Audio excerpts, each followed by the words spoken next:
With America hitting that tragic milestone of 500,000 deaths due to COVID-19, we talk with an LA County firefighter on why getting the vaccine mattered so much to him. It's just one man's story as the coronavirus vaccine becomes available to more and more of us. Meet Brison Hardin.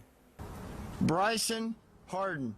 This day in November was a dream come true. It's the day Brison Hardin became an LA County firefighter. I love helping people. I love my community. I love just taking care of people. I think that that's one of my purposes in life, is to help others and to be an example. As a first responder, he got his 2 coronavirus vaccines.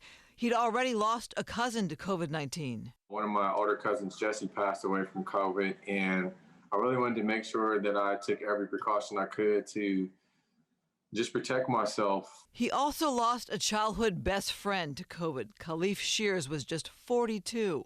He was a father of 2 and a private chef. That one hit you hard, didn't it?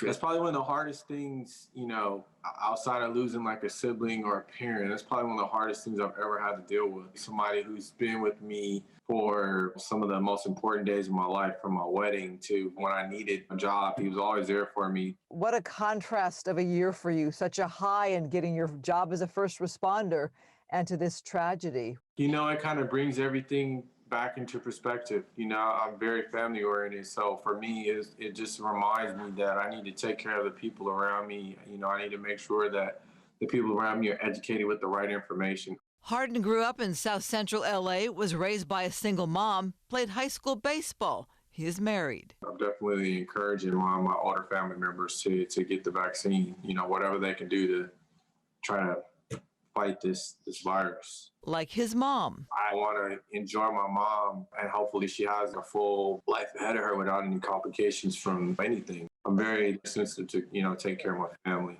And back to that day that's paving the way for his future. The legacy and the impact that you have is your script and is your story.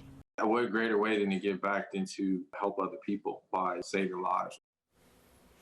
We told you earlier in the newscast about the disparity between who's getting the vaccine and who's not, with concerns in the African-American community, and about his friend who died at 42 years old. There's a GoFundMe page set up on our website. I mean, it's a reminder that each one of those 500,000 people that died has their own story, their own family, their own background. These aren't just statistics, these are real people. And everybody we see getting in line to get that vaccine as well has a story and a reason. And potentially a life saved, each one of those vaccines.